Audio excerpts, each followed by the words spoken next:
अकाल मृत्यु क्यों होती है और उसके बाद उसकी आत्मा का क्या होता है। धरती पर जिस प्राणी में जन्म लिया है उसकी मौत ही तय है। यह एक ऐसा सच है जिसे बदला नहीं जा सकता। हम सभी जानते हैं कि पृथ्वी लोक में प्राणियों की संख्या इतनी है कि हर दिन किसी ना किसी की मृत्यु हो जाती है। बात है कि हर मनुष्य को मोक्ष प्राप्त नहीं होता।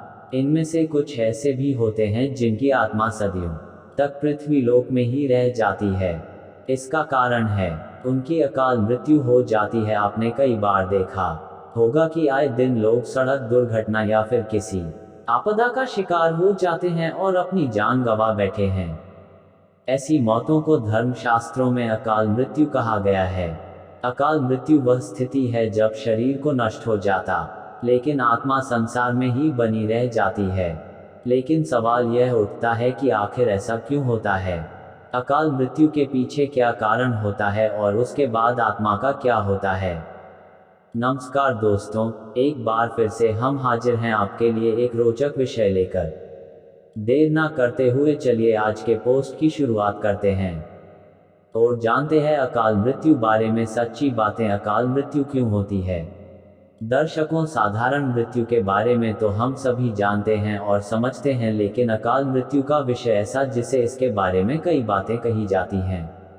गरुड़ पुराण के 7 अध्याय में लिखा गया है कि अगर कोई प्राणी भूख से तड़प कर मर जाता है या किसी हिंसा जानवर दोबारा मृत्यु हो जाती है या फिर जहरीला पदार्थ सेवन करने से या फिर पानी में डूबने से अगर किसी मनुष्य की मौत हो जाती है तो ऐसे मनुष्य को अकाल मृत्यु के श्रेणी में रखा जाता है।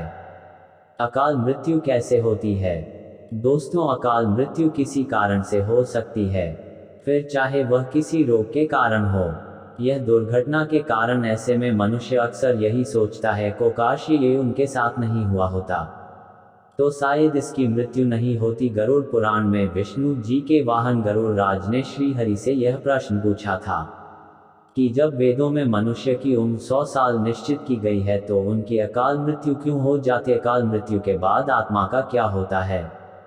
इस सवाल के उत्तर में श्री हरि तर्क देते हैं कि यह सच है, वेदों में मनुष्य की उम्र 100 साल निर्धारित की गई है, परंतु इसमें दुष्कर्म को नहीं मिलाया गया है। यानी हर इंसान की मृत्यु तभी होती है जब उसके पास धर्म कार्यों के लिए शक्ति नहीं होती है या फिर उसका शरीर उसे धर्म कार्य करने की इजाजत नहीं देता। इसके अलावा जब कोई इंसान अपनी इच्छा से धर्म कार्यों को त्याग देता है तो पृथ्वी पर उसके जीवन की अवधि कम होती जाती है। देखा जाए तो हर इंसान का कर्म होता है, उसका धर्म होता है। ऐसे में इंसान की मृत्यु तब होती है जब उसके पास अपने इन कर्मों को निभाने की शक्ति यह इच्छा नहीं होती। इंसान की उम्र भले ही 100 साल हो लेकिन अपने कर्मों के जरिए वह अपनी उम्र को खुद ही नष्ट करता चला जाता है। वेदों का ज्ञान ना होने से मनुष्य जान ही नहीं पाता कि वह कब कुकर्म करता जाता है। अब बात आती है कि अकाल मृत्यु के बाद आत्मा का क्या होता। गरुड़ पुराण आगे विष्णु जी यह भी कहते हैं कि मनुष्य के जीवन के 7 चक्र निश्चित है। ऐसे में अकाल मृत्यु को प्राप्त होने वाले जो मनुष्य इस चक्र को पूरा नहीं कर पाते उसे मृत्यु के बाद भी कई प्रकार के कष्ट भोगने पड़ते हैं।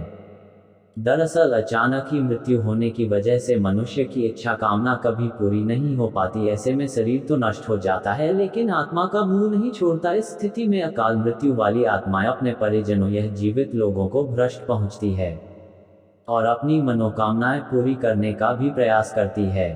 गरुड़ पुराण में बताया गया है कि प्राकृतिक मौत से मरने वाले मनुष्य को 3, 10, 13 या 40 दिन में दूसरा शरीर प्राप्त हो जाता, जबकि अकाल मृत्यु व्यक्ति भूत प्रेत पिशाच कुष्मांडा ब्रह्मराक्षस बेताल और छत्रपाल योनि में भटकता रहता है।